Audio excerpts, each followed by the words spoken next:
Let's see here.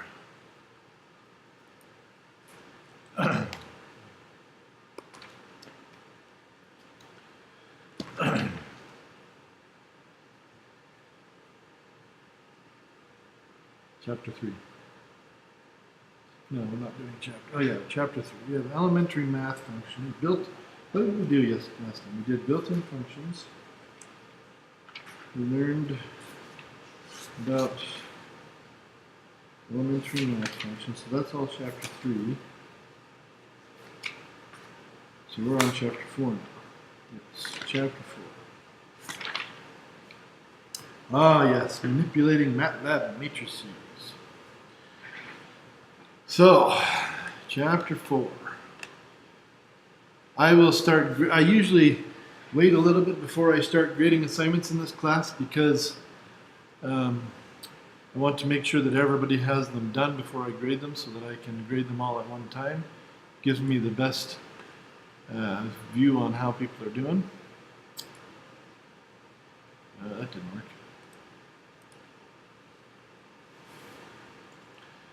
But I should start grading this week and next so that we can start to see how everybody's started off here.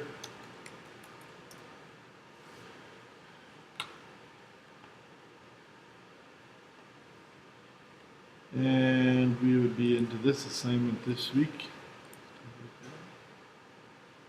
Yeah. So we're doing some matrix manipulations this week. So,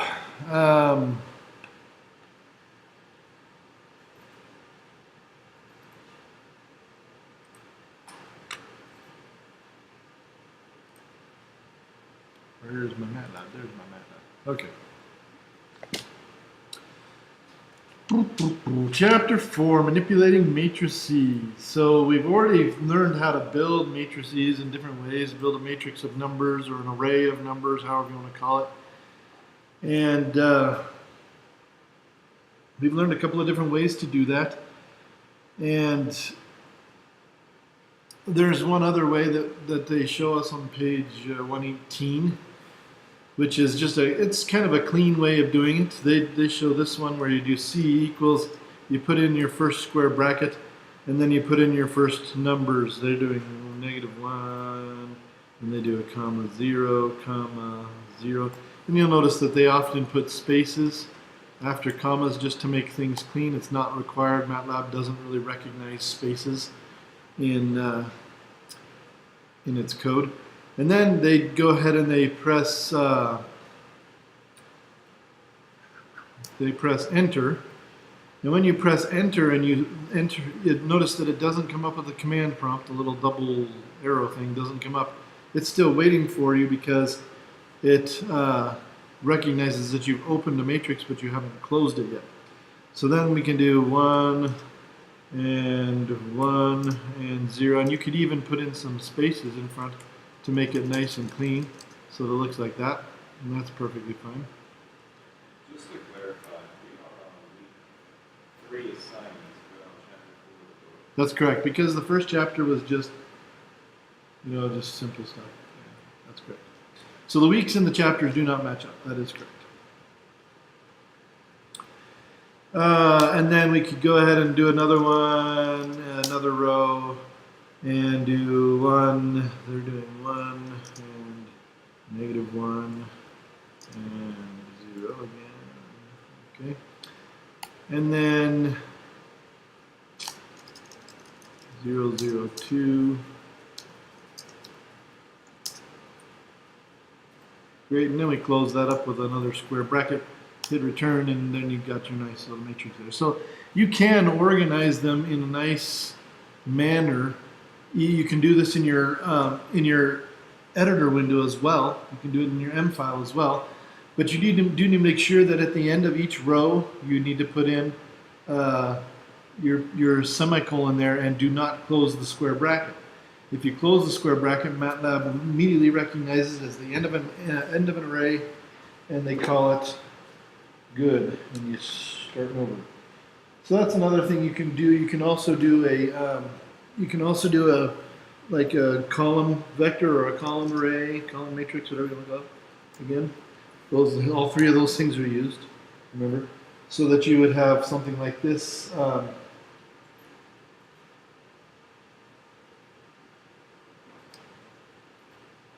Return a bunch of spaces,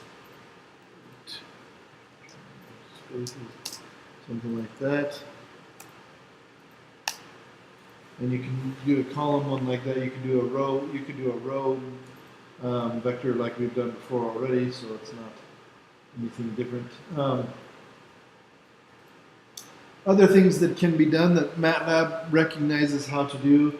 If you define a matrix, let's see what we're doing here. We're starting with the matrix B. This is on page 120, in case you're wondering.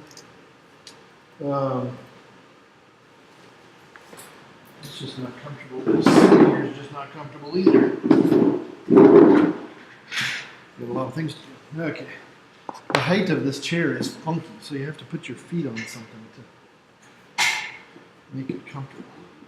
Okay, so anyway, B, we define this matrix B equals, and they do 1.5 and 3.1, and then they go ahead and define another matrix S, which is going to be equal to 3.0 and B. This is what we call concatenating. Remember that MATLAB knows capital letters and lowercase. I'm sorry? Could you move your cursor? Yep. So this is what we call concatenating a matrix, which essentially means to add a matrix onto another matrix, or add an array onto another array, so that B will now become part of S. So it plugs in the two values from B, and S now has those two values as well. You can also do it with columns. So you can make another matrix like this. T equals 1, 2, 3, right? And then you could define.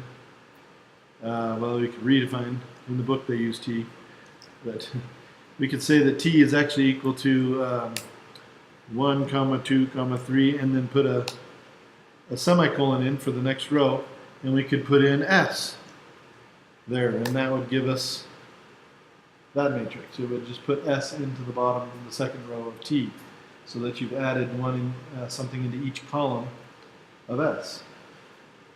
So those are all things that you can do to make matrices, and there are many, many other things you could do.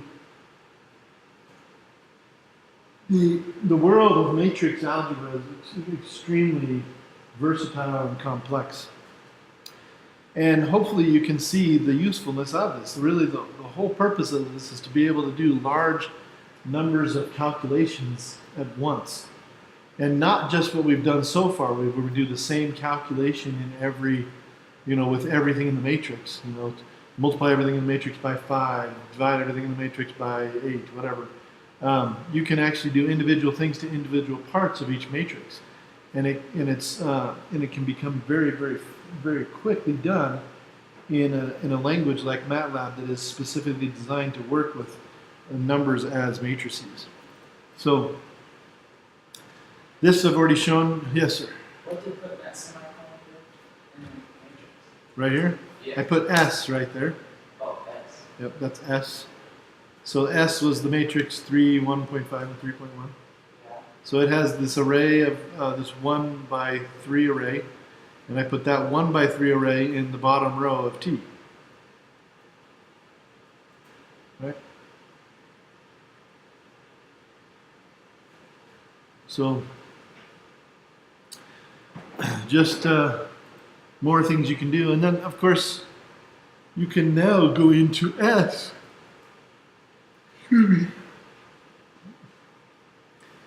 Let's say we want to know what one of the elements of S is. The second element of S, for example, S2 is 1.5, and I can look for T 3, T3, and it tells me that T3 is, wait a second, that's not right, is that right?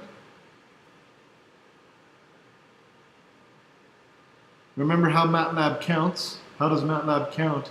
How does it index an array? In other words, what is the first element of an array and what is the second element? It starts in the first column and goes down each column. So for an array that has single row and multiple columns, then the third part the third part of S is 3.1, right?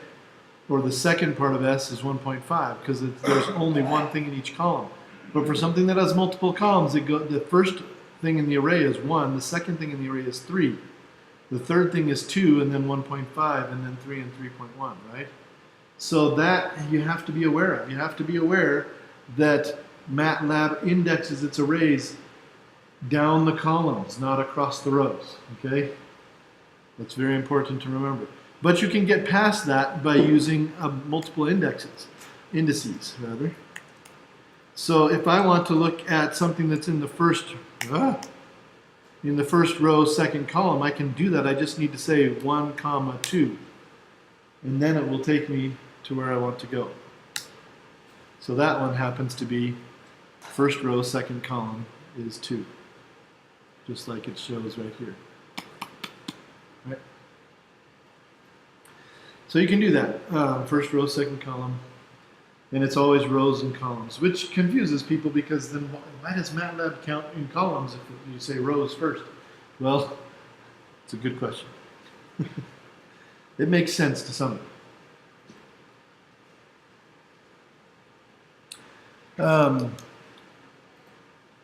But what if I do this? If I do S4, what is the fourth element of S? Well, matrix goes and looks at S and it counts down the first column, second column, third column. There's only one thing in each column, and there's only 3 columns, and then it looks at the fourth column, there's nothing there. And so our index is exceeding the matrix dimensions. We're outside of the matrix. There is nothing there, in other words. But we can put something there. If I say S4 equals 9, that concatenates 9 right onto the matrix. It adds another element with a value of 9 to the matrix. So now S4 does exist, and if I ask for S4 again, it will say 9. And if you look at the S matrix over here by double clicking on it, and it opens it up here, this 1x4 double, you can see 3, 1.5, 3.1, and 9. It's been put in there. Right. And if I go ahead and put in, let's say I want to do S7 is equal to pi. It does that as well, but look what happens. It actually interjects 2 zeros in there in the places that there wasn't going to be anything. So if you assign something, if you assign a new value to a new cell in an array, and there are some empty cells in between the last cell in the array and the one that you assign, it will fill them with zeros. And we talked about that a little bit a couple weeks ago maybe, but that is true. You can also do this, I believe, in multiple dimensions. So let's say that I want I want the third row and the fifth column. I want the thing that's in the third row, fifth column to be equal to pi. If I do that, it fills in pi into third row, fifth column, but everywhere else where it would be empty, it is 0 to make it a nice rectangular array. It will never leave open spots. It will always be a rectangular array, and there will never be spots that are just blank. It will just fill in with zeros. Okay. So those are some tips about dealing with arrays. This next part is fairly confusing to people, and we've seen it before a little bit. I showed it to you before once or twice, but now we're going to try to learn it for good here. And it's the use of the colon operator within indices. Okay, so the index of an array is essentially the place. MATLAB assigns an index to every array, and that is the place in the array that you're interested in, essentially. And it has a running index which just goes down each column, first column, second column. So this one 3 is index 1, 0 is index 2, index, you know, the box with index 3 has a 0 in it, and then 1.5 and so on and so forth. And there are 1, 2, 3, 4, 5, 6, 7, 8, 9, 10, 11, 12, 13, 14, 15, 16, 17, 18, 19, 20, 21 indexed cells in this array. Okay? In this particular array, it's 3 rows by 7 columns, so it's a 3 by 7 array. So it has 21 indexed cells, and they're indexed from 1 to 21. Now, but it also, besides just the running index, which is sequential down the columns, it also you also have the row column index, which in this case there are 3 rows and 7 columns. So you have 3 possible numbers for the row index and 7 possible numbers for the column index, and that's what we used here when we said t1, t1, 2, right? That's how we call, or s3, 5. That's how we call using the row column index or row column indices in the array. However, we can actually call an entire row or an entire column also from an array, or even multiple ones. And how do we do that? Well, this is done by using the colon operator. So we've used this before, like this: h equals this. We're on page 121. 1:8. When we do this, what is MATLAB thinking? This is what it does. It spits out 1, 2, 3, 4, 5, 6, 7, 8 when we do 1:8, right? And so what is MATLAB actually thinking? I mean, what is its kind of internal process? What does this colon mean to MATLAB? Well, in order to answer that question, we're going to have to show you some more examples, really. That's really the key to this. So let's look at another thing that it can do here. They use this one. This is a nice one. Time equals 0.0 colon 0.5 colon, and then we're going to 2.0. Right? Oops, I did that badly. I didn't say time. I said tie comma e.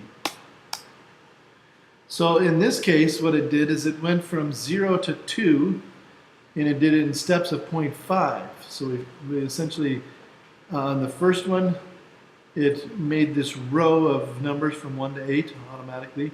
In the second one, it made this row of numbers from 0 to 2, but specifically in steps of 0.5. So obviously this colon has something to do with rows, maybe. I mean, that's one way we can think of it. It has something to do with making an array with a row in it or something, or several columns, right? This has a row of 8 and 8 columns. And has a row with 8 columns in it, you could say, right? So what if we did this? What if we had a matrix like this? M equals, and this is, I'm actually going to create this over here because it's easier. Let's see.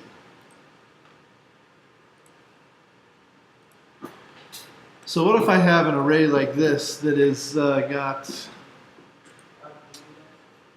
I go up to variable and new from selection.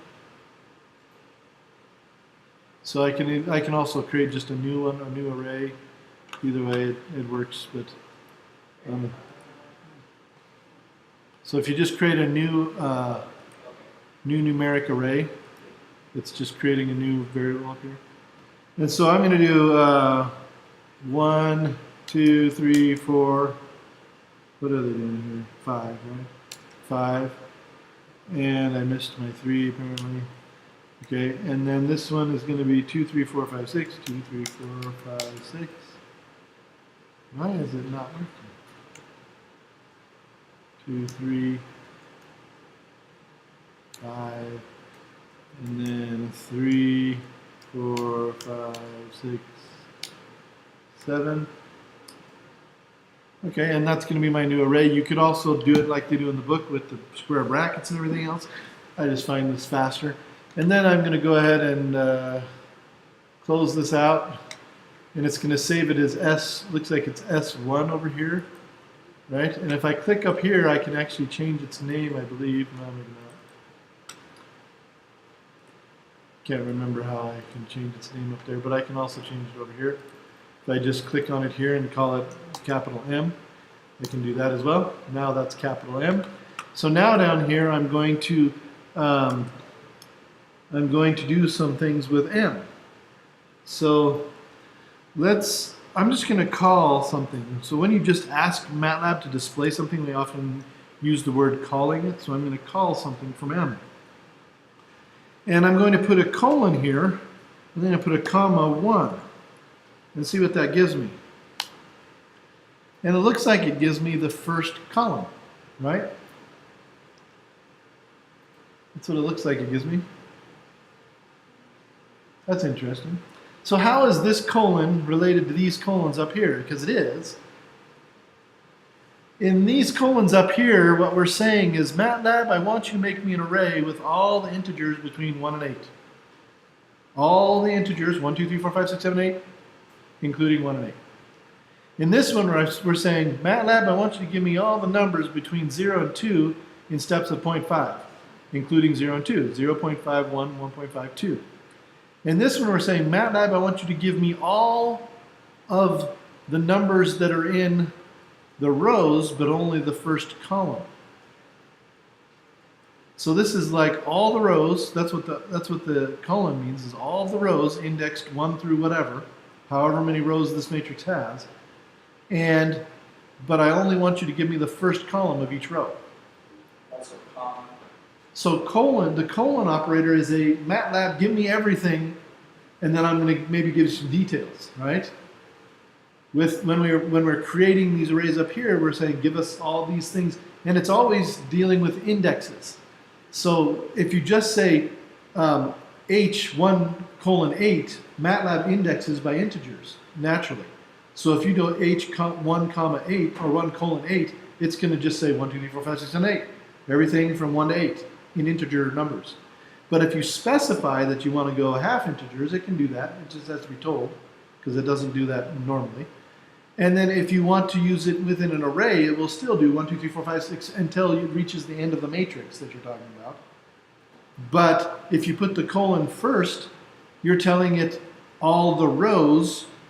If you put the colon second, so if I do it this way, instead of 1 colon comma 1 and do a 1 comma colon, can you guess what it's going to give me? The first row and all the columns, right?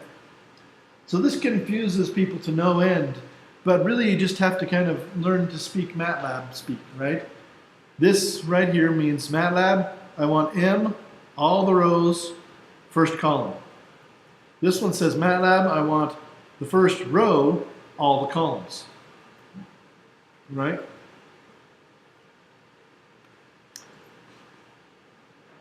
I've never tried this before. I wonder if I can do this. Oh, you can even do it that way too. I wondered about that, but I had never done it. So you can even specify which columns you want or which rows you want. So instead of taking all of the columns, I just want 1 through 3, right? Or I want 2 What does that mean, 1 through 3? It's 1 comma 1 through 5. So the one before the comma means I want the first row. The 2 through 5 or the 1 through 3 means I want first through third columns. So this is the first column, this is the second column, the third column, but it's only the first row, right? We want everything. We want stuff from the first row, columns 1, 2, 3. I want stuff from the first row, columns 2, 3, 4, and 5. If I wanted to do the second row, I could do that as well. Second row, columns 2 through 5 is going to be very different. It's going to be 3, 4, 5, 6, right? So you can essentially take little chunks out of your matrix that maybe are interesting to you or useful to you at that particular time where the rest of it may not be. And this can also be extremely useful because sometimes you want to cut down a matrix, truncate it, as we call it.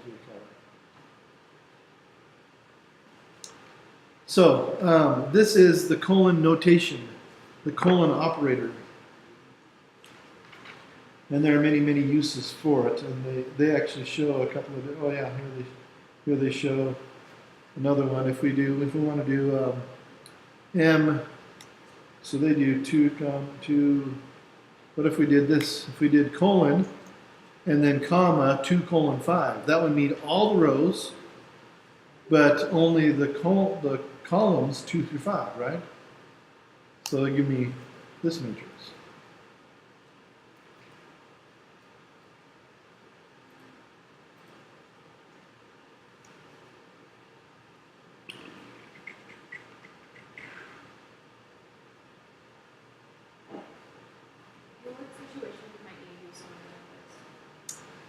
Okay, so oftentimes when you're doing scientific work, engineering work, and other things like this, you often get a huge amount of data just in rows and columns usually. It's usually delineated by commas or spaces or something. It usually comes out as a text file. And sometimes it comes out as a text file. This is where it would be really useful. Some data loggers that log data during experiments just put one number after another number after another number after another, separated by spaces or commas or something like that. And you may have 15 different sensors. Let's say you have 15 sensors. So it takes 15 different measurements and puts them in 15 different spots. And then the next 10 seconds later, it does 15 more measurements, and it just adds them on. So all you have is this long string of numbers, maybe millions of numbers long, but every 15 of them is a new data set, right? And so how do you make a computer, because you don't want to go through there and say, okay, 15, next row, 15, because eventually you'd like to put them into a matrix a little more organized, so you can say, this is the first 10 seconds, this is the second 10 seconds. But if you know how to manipulate a matrix using this kind of code, you can tell MATLAB to do that. You can say, MATLAB, I want you to go in and count every 15 numbers and put that in a new row, and every one a new row or a new column, whatever you want. And then, if you just want to look at the data from January 5th to January 16th, then you can extract just those rows. Or if you just want to look at these 3 sensors on these 18 days, you can extract that little portion and just pull that out. Okay. And then you can have a program that does all that automatically, and you don't have to worry about trying to figure it out, right? So there's many uses. That's one of the biggest uses, though, is that data almost always comes in either in just a long string of numbers that you have to organize to begin with, so this is useful, or it comes in a table that you want to extract things from. So extremely useful in both ways. There are other things that it's also useful in. There's many times where you're doing calculations. Specifically, if you've taken a linear algebra class, I don't know if you've taken a linear algebra, have you? So if you remember back in your linear algebra days, there were these linear algebra equations that you'd solve by manipulating the matrix. By maybe you're maybe inverting a matrix, maybe you're taking doing different things to a matrix, but also some of those solutions, some of the methods of solutions for the linear algebra involves breaking apart the matrix into different pieces, like these little boxes, and then you can manipulate them and solve the equations out of it. So that's another reason for this. This MATLAB is very good at doing linear algebra, extremely good at that. So, in fact, it's pretty much the gold standard for doing linear algebra. So, yeah, there are many reasons why this could be useful. And if you haven't taken linear algebra, the data thing will make sense, but that linear algebra piece is quite important. The more you get into science and engineering, the more you are dealing with huge sets of data that you don't want to mess with by hand. They're just too messy. And so you put them into a system of matrices, and you solve the matrices as mathematical systems. And that becomes very painful by hand, but really quite easy for a computer. So everybody, at least once when you do take a linear algebra class, will be required to solve like a system, an 11 by 11 system or something. Some crazy huge system of equations. And you just do that just so you can appreciate how easy it is to make a computer do it. Like you spend all day on this problem and you get it wrong like 25 times, and you get it right once, and then you're like, wipe the blood off of your homework and turn it in, and it's just painful. But anyway, So that takes us through the beginning of this. Now we move on to, we're actually going to move on to a little bit of linear algebra, actually. This is not heavy-duty linear algebra, and you won't even recognize it as linear algebra if you've taken a linear algebra class. Well, you might not recognize it, but it is. But the idea of this next part is to make use of a MATLAB function called meshgrid, which allows us to manipulate a two-dimensional problem or a three-dimensional problem using the built-in linear algebra power that MATLAB has. So now understanding this can be, if you've, like, once again, if you've taken linear algebra and you remember things like cross products and things like that, you might recognize some of this stuff in here. You may not, you may. It just kind of depends on if you're, I don't know, if you're really looking for it. But I can tell you the honest truth. I took linear algebra before I ever took a MATLAB class, and I didn't recognize it the first time I saw this. But nobody actually pointed it out to me either. So, but it is in there. So this is on page 126. Oh, and if you're interested in an example of this, on page 125 of manipulating matrices like this, on page 125, they have this example where there's this table of temperatures on different days and highs and lows and annuals and other things like this, and they show you how you can use that notation to extract a row of data or a column of data or just one particular data piece or a little piece of the structure. It's not any different than what we just did now, but it's just another example of how to do it. I try not to do too many examples because some of them are so like the homework that it's just like doing your homework for you. So it's just nothing good. But anyway, so we're going to do section 4.2, starting on 126. We're going to do some very simple math. I'm going to first clear my command window here to clear out my variables. So, was that on the notes we're supposed to be in our assignment? Should we copy and paste all what we just did in the command? Yeah, put it all into a, yeah, you don't even have to do it in the command window if you don't want to. You can if you want to see what it's doing. But you can either use the diary function to record what you've done and then turn it into me that way, or you can just put it in a M file. If you don't remember what the diary function is, do help diary, but the diary function records all of your stuff for a certain amount of time. So the file name causes a copy of, so you do diary with a name for the file, causes a copy of all subsequent command window input and most of the resulting command window output to be appended to the named file. If no file is specified, the file diary is used. Now the downside to this is if you want to run this again, it'll have all the output in the command window in it, and that's not code. And so if you want to run it again and you're using the diary thing, it will not be good for you. But if you just put the commands into an M file, then you can easily run it again and it won't be a problem. And then you can end it just by using end, I believe. Let's actually use it really quick. Diary, and I'll do this, I'll call it test. And then if I put in, A equals 4, 5, 6 or something like this, hit return, and then I do end. No, that's not how it does. Do a diary again. Let's see. Oh, diary off. And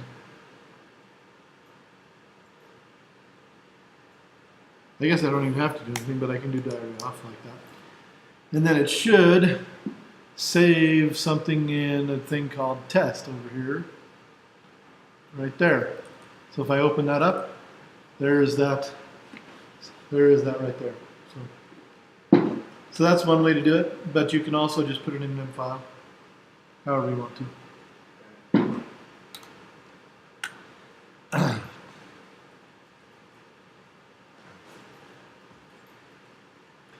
Another way to avoid having this output put back out on the thing is, of course, to just put in your semicolons, and then you could run that code if you never have any outputs to the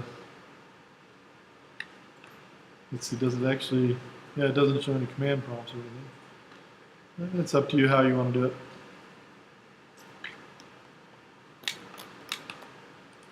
Alright, so let's clear this out here, clear my variables. Alright, let's start off with this simple math here. We have x equals 3, we have y equals 5, we have x times y. So a is going to equal x times y. Alright, very simple stuff. And that makes perfect sense to us. That's great and everything else. But what happens if we have this x equals 1 to 5? Now we're creating this linear array, right? Oops, want a little x. I don't necessarily want to suppress it. So we've got this linear array from 1 to 5. And then we do a equals x times y, right? Well, that does x times, or does y times everything in x, every individual thing in x, right? And that's what we call scalar multiplication. Well, I mean, that works if that's what we want to do. That's great. If that's what we were trying to do, sure. What happens if we have this? Y equals 1 to 3. Now we have a new array here, and we want to do x times y, right? So we do a equals x times y. Well, it doesn't like that. It's because we've multiplied two vectors together, or two matrices together, and it's assuming when you multiply two matrices together that you're doing a specific type of matrix multiplication called the cross product. And with the cross product in linear algebra, your first matrix has to have the same number of columns as the rows of your second matrix, it turns out. And that's just something, you don't necessarily have to know that or remember it, but it's just that's why they say the inner matrix dimensions must agree. That means that the columns of the first matrix must equal the number of rows in the second matrix. And in this case, it just does not. However, we can do this mathematics still, and it's important for us to be able to do these mathematics if we want to jump into the 2- and 3-dimensional realm as far as representing a system of 2- or 3-dimensional equations. We need to be able to do that kind of stuff because that's where those things happen. That's the kind of math that we do those kinds of things with. So let's try this again. Let's do another example. We're going to make let's clear out our variables. And we're going to let y equal now, we're going to use the linspace one.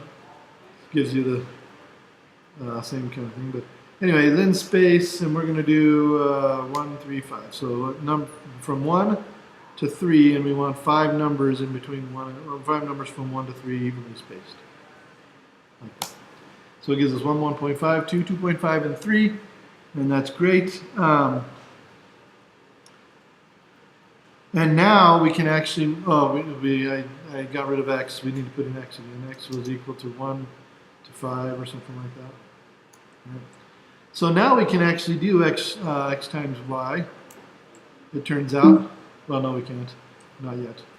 We can actually do x times x prime times y, where prime is the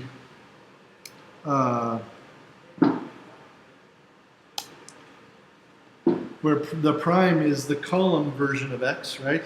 Remember, that's a linear algebra thing called the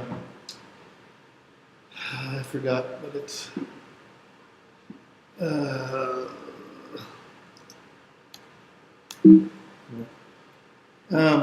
what is it when you flip the rows and the columns in linear algebra? I can't remember what I was saying. But anyway, they flip the rows and the columns. It's called the I can't remember. But anyway, so if you want to turn all your rows into columns and all your columns into rows, you just put a little quote after it, the little single quote after it, or the prime thing there, and it turns your x into a column array. Look like this. It'll look like this x. So instead of 1, 2, 3, 4, 5, all in different columns and one row, it's all one column in different rows, right? But this one can be multiplied by y because this one has 5 rows and this one had 5 columns, right? So in other words, this is a 1 row by 5 column matrix, and this one, this one was a 5 column by 1 row matrix. You could also do the reverse, where you put y prime times x. That would also work out for you. And you can also do x times y prime in this case because they're both 1 by arrays. I'm pretty sure that works. If I'm thinking correctly, yes. If you do this one, though, it gives you a single number. And you're like, well, you don't need to know why. It's just MATLAB knows how to do it.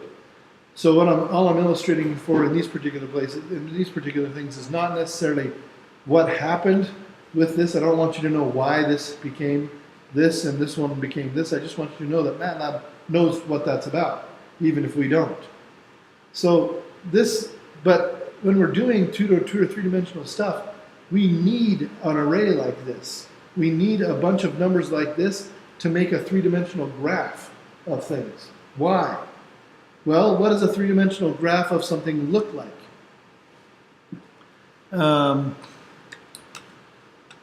If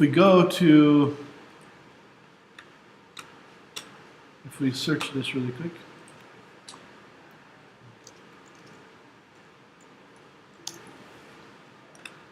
So this is the classic MATLAB graph because this is the one that they use for their they use a similar one to this for their actual logo. But imagine that if you're trying to tell a computer what to do with this graph, and each point out here is like each one of these boxes.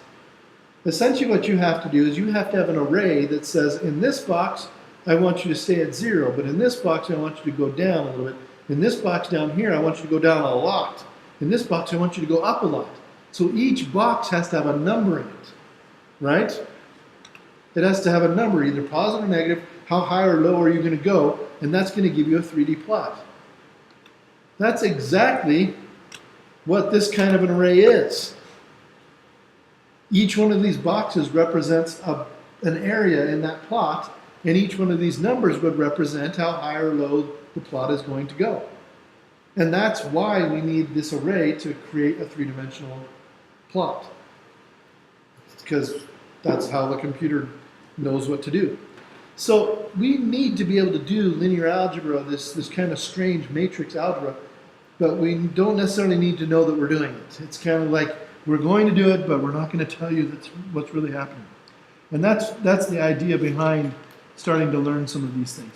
So, like I said before, we actually did tell you how to deal with some of this. For example, if you have two matrices that you want to multiply together, x and y, and it's not letting you do it, MATLAB says, oh, intermatrix dimensions don't agree, you can do a different kind of multiplication, which we call the dot product in linear algebra, which means we just multiply each individual cell by the matching individual cell in the other array, in which case the arrays just have to be the same shape and size.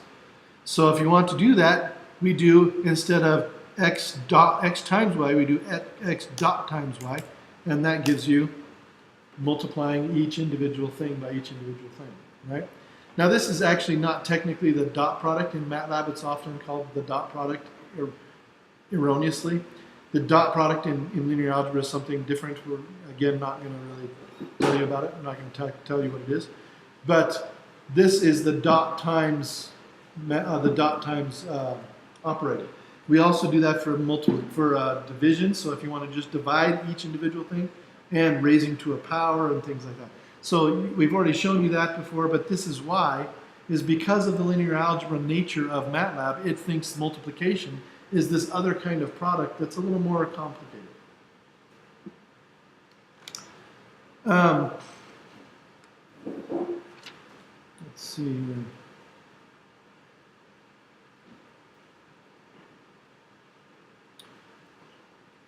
Actually, I think this one in MATLAB is actually the dot product, not the cross product. But it doesn't really matter, since we're not doing linear algebra. The cross product has its own function, I believe. But okay, so you know you've done the dot times thing before, so we don't need to do much more with that. But now let's use what we call the mesh grid. So let's say we want to build a grid of numbers that is going to help us to do math, linear algebra math, without doing linear algebra math. And that means we're going to have to take our two variables x and y. We already have them here, x and y, and we're going to have to make them into these bigger matrices. Well, MATLAB knows how to do that. Mesh grid is the command or the built-in function, and we put our variables into there. So if I just mesh grid x and y like this, then it creates this array, and this is how it does it. So remember that x and y, if we look up here, x is 1, 2, 3, 4, 5, and y was 1, 5, 1, 1.5. What is y? I don't even know what y is. What is y? I can't remember. 1.52, 2.53. Yeah, 1.5. Yeah, sorry. Okay. So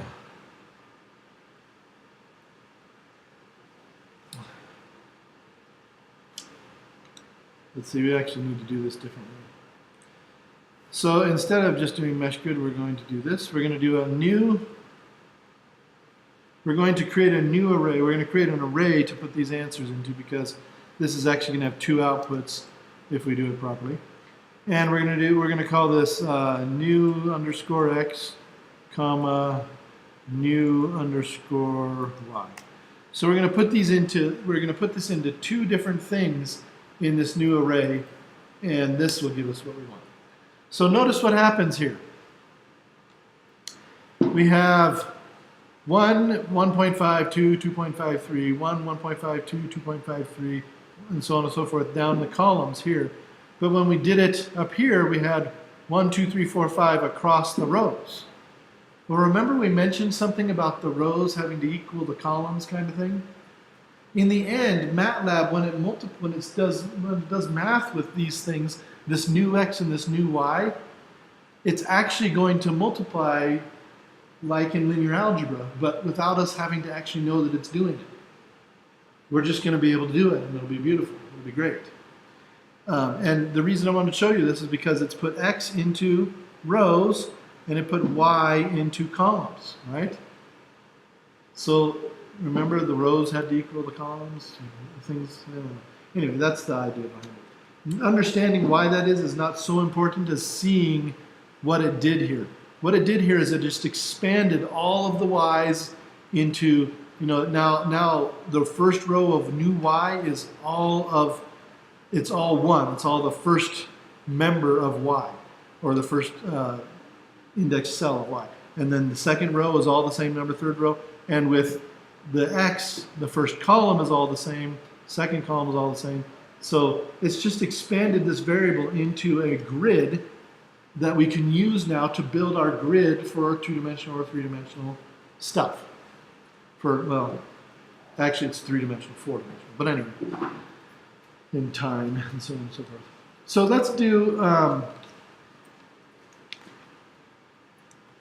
let's actually do an example of this. Let's actually show how this works. I want to make sure I don't run out of time. We got plenty of time. Okay. So,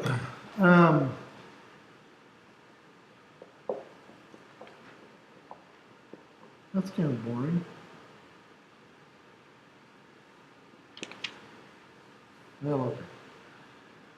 We'll do it anyway. Let's do the free fall one. That's more interesting than distance to the horizon one. So this is on page 130. We're going to do this free fall example where we have a satellite orbiting a planet. It's in free fall. So why is it in free fall? It's in free fall because that's what's keeping it in orbit. Actually, it's falling towards the Earth, but instead of falling actually down to the Earth, it falls around the Earth, right? Because it's so high above the Earth and moving so fast, perpendicular to or parallel to the Earth's surface. But this is our equation the equation we're going to use is this one on page 130, example 4.3, d equals 1/2 gt squared. For those of you in physics, you'll recognize that as one of the kinematic equations probably. But d is going to be our distance, g is just a constant, gravitational acceleration, t is going to be another variable, and we want to find the distance traveled by a freely falling object on planets with different gravities. So we're going to do this for many different planets, which means we're going to have multiple numbers in our variables, multiple g's, multiple t's, multiple d's. And when you do multiple things like that, and you do multiple calculations all at once, it's sometimes quite useful to do them using linear algebra, like we mentioned. So we want to create essentially, I think we're going to do 2 of these things, right? And the code starts on page 131, halfway down the page there. And you can start off with their comment lines like they do, but I'm not going to. I'm just going to clear my code and clear my window here. And we're going to go ahead and start off. So the first thing they're going to do is define constants, and this is quite important. So the constants for g, and they're actually using acceleration due to gravity. I'm just going to use g. My constants for g on different places are going to be 3.3 and 8.7. That's not very exciting. That's only 2 places. 3.7 rather, and 8.87. I'd do maybe a few more, but that's okay. Let's do the moon too. The moon is 1/6 of the Earth's gravity-ish, so it's about 1.6. 1. Yeah, 1.6. Let's do 1.6 as well. So we're doing 3 of these different gravities just to make it a little more interesting. So we've defined that as one of our constants, and we put it into this array, this matrix, right? And then they're going to create this vector for time, t equals, and they're going to do 1 to 100. Is that what they're doing? No, 0 to 100. So time starts at 0. It goes to 100 by 10-second intervals. There you go. So why does Like that. when you're doing lens space, it wants first term, last term, and the number of terms for the uniform array? So that's the difference between the function linspace. Linspace is a function. It's like a little miniature program in MATLAB, whereas this is a built-in functionality rather than necessarily a function. It's still a function, but it's an operator function. So somebody created the linspace array, and that's the way they created it. This is the way MATLAB is built. That's, I guess, the best answer for that. The quick answer is, I don't know. Who cares? It's just the way they do it. We got to memorize it, and it's a pain in the butt. But the real answer is that somebody wrote linspace as a command code, and MATLAB is just this way within its kernel. So that's a very good question. It's confusing for sure. It's definitely confusing. But we've all had that question at one time or another, even if we haven't voiced it. So now we've created 2 variables, and they've both shown up over here in our workspace. That's good. Then we're going to do, let's see, so when they talk about using mesh grid, they often call this mapping, and for good reason, because we're going to use it to actually make a 2-dimensional map, whether or not it's graphed out some way or it's just a 2-dimensional map for mathematical purposes. It doesn't matter. In this case, we're creating a 2-dimensional map for mathematical purposes, and we're going to take our 2 variables, g and t, and we're going to put them into 2 new variables. Now, I've already used g and t, and that's probably why they used acceleration and time or whatever they used. But I'm just going to use big G and big T for these ones instead of little g and little t, because you can call them whatever you want. But you're going to have to put them into 2. Whoa, what's happening? I felt a little shock on my keyboard and then that went off. That's possible. It's weird.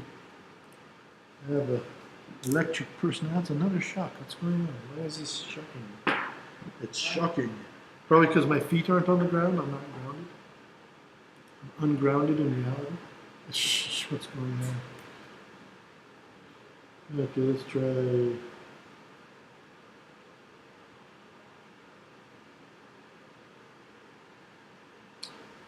Yeah. Okay, that's good. Anyway, anyway, we do need we call this mapping because we're going to take these variables here, which are the G is a 1 by 3 variable, T is a 1 by 11 variable.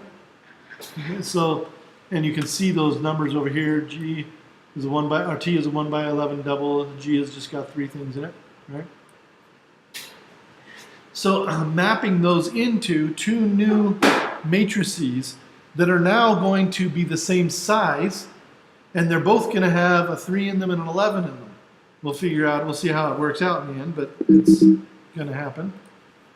Mesh grid. And that's what mesh grid does. Mesh grid takes the size of each of the original matrices, or the original arrays, these ones, and creates 2 new matrices that have sizes that are pulled from each of these original ones. So let's watch. So anyway, I'm going to do G comma T in here, and then I'm going to just go ahead and print that to screen so I can see what it did. So remember, we had an 11 by 1 and a 1 by 3. 1 by 3 and a 1 by 11, right? 1 by 3 and 1 by 11. And now we have a 3 by 11 and a 3 by 11. So it's taken the 3 and the 11 and made it into their rows and columns. In particular, column, the number 3 is the number of columns now. The 11 is the number of rows. But now, when you multiply these together, MATLAB will know what to do. It can deal with this, right? So when we start doing math with these, it will make more sense to MATLAB, even if we don't always know what's going on. So let's move on here. We've done our mapping. Now we're going to calculate the distance. So if we do distance equals, we're going to do 1/2 times G times T squared. And we're using big G times G times T, there we go, squared. And we're going to go ahead and put in our little dots here. Dot times. When we do the multiplication between matrices. And let's see what we get.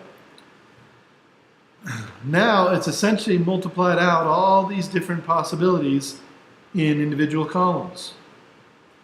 So it's done all 3 planets, all numbers between 0 and 100 by 10, all at once. And we could map this out. We haven't learned how to plot something like this, but we could plot it. Let's see if I can remember how to plot it.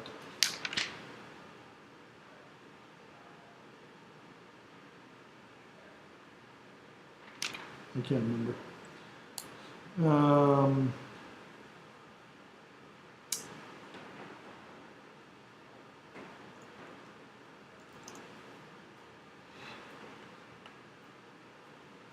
Nope, that's not it. So what it's just done is plotted each column separately, but we need to do a plot through. That's not it. We'll learn how to do this later. I can't remember how to do it, but nope, that's not it. Anyway, we'll learn how to do that later, and but you will be able to see that this does create this ability of MATLAB to have these things that are now looking like a 3-dimensional image of some kind, and that's kind of what we're shooting for eventually. I think we get into plots. Actually, we get into plots in the next chapter. So, chapter 5. So, does it kind of make sense what the mesh grid does? I mean, even if the details are maybe a little fuzzy what it's actually doing, can you see what the result did? How it created, kind of did all these calculations all at once. In the workings, if you look down at in the workings of it, it's actually doing some linear algebra to create all of these solutions all at once. But it's sometimes difficult to see.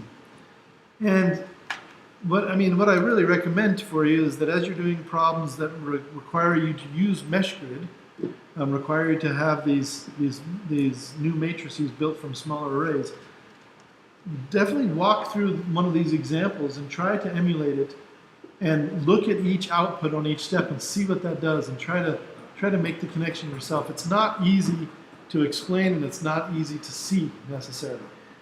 But repetition really works, really helps. Repetition can really help you to start to understand it. Okay, so let's move on to the next section, which I believe is the last section. Yeah. So this is the last section, and it is all about special matrices. So the first one, zeros, right? I think I maybe even showed you this one. But you can make a matrix of zeros, plug any number into zeros, and it'll make a matrix that big of zeros, 7 by 7 in this case. You can also do a matrix of zeros, 7 by 4, I believe, and it will do it for you, right? So you have a 7 rows, 4 column matrix of zeros. You can do the same thing with ones. You can build a matrix of ones. And these things are also quite useful, believe it or not. So if you do this one, it gives you that. If you do this one, it does that. But those two matrices, the matrix of zeros and the matrix of ones, are the two most useful ones, because oftentimes when you're doing calculations with large arrays of numbers, you often need to multiply an array completely by 1, except for just a few pieces. And so you make this matrix of all the ones, and then you just go in and edit a few of them, and then you've only changed the matrix in certain points, and everything else has stayed the same. And the same with the zeros. Sometimes you want to zero everything out in the matrix except for a few things. So you make a matrix of zeros, and then you fill in ones everywhere else. Or maybe sometimes you want to turn everything in every other row into a complex number, or every other row into a negative, or something like this. So you can do this very, very quickly this way with the zeros in one matrix. There are some other ones too. There's a diagonal matrix, which of course, again, if you've dealt with linear algebra, you know what that. Whoops, I did that wrong. Oh yeah, never mind. This one doesn't create a diagonal matrix, it actually extracts the diagonal of a matrix. So if I take the diagonal, if I do diagonal of do I have a matrix up right now? I do have a matrix of, I don't have a matrix that's going to help me. Let's see. So if I do the diagonal of G, for example, big G, it's going to take it's going to start up on the, where's G? That's distance to G. It's going to start in the upper left-hand corner. I just turned off the screen with a little shock again. So start up in the upper left-hand corner, and it's going to go down the diagonal until it runs out of numbers. So in this case, 1.6, 3.7, 8.87, right? If it's a square matrix, then it's going to just go all the way down the diagonal, of course, which that's not a square matrix. This one is. So this one would be all zeros, all the way down the matrix. And that, again, if you're familiar with linear algebra, is extremely valuable for solving different systems of equations. The flipper function flips a matrix into its mirror image left to right. That also can be useful. Flip up, down, flips it up and down, so all your stuff on the bottom becomes stuff on the top, and one in the middle, of course, stays in the middle. And then there's a magic matrix. The magic matrix. If you have a magic matrix like this, anybody know what the magic matrix is? I actually mess around with that command, and it appears to just generate like random. It's actually not random. No.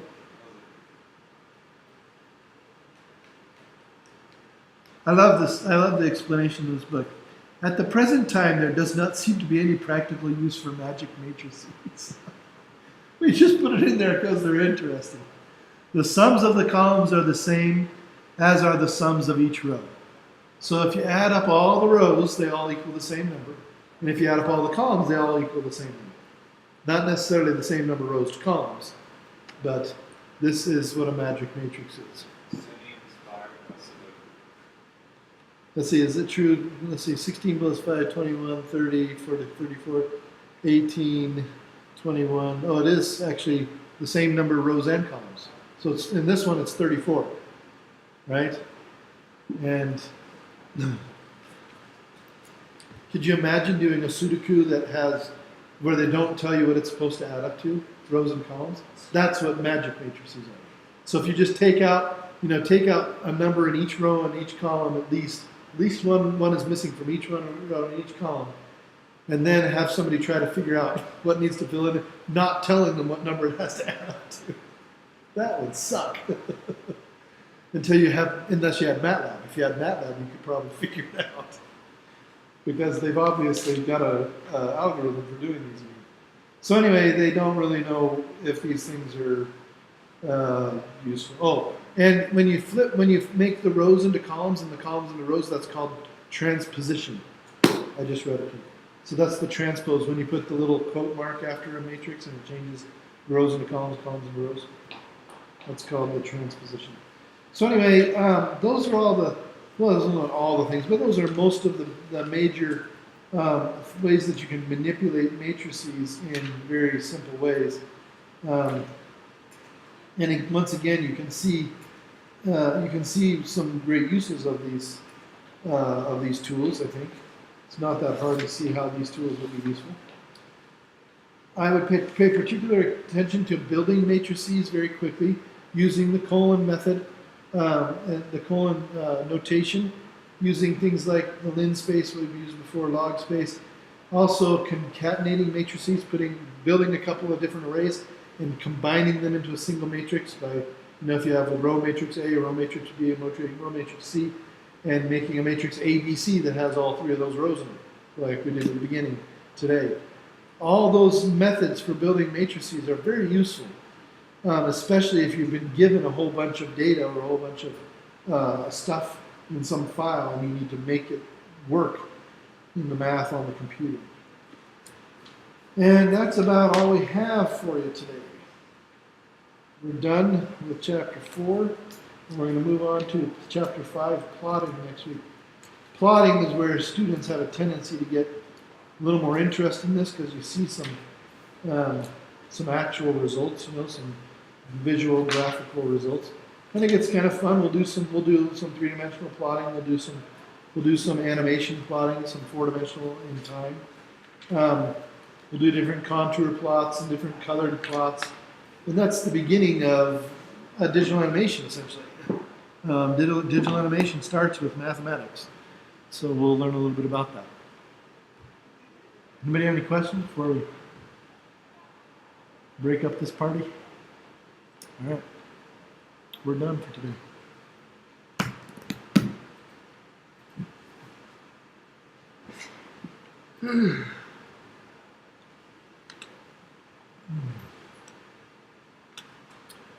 Okay, let's see. Stop sharing my screen. End the meeting. My friend in the cook didn't show up.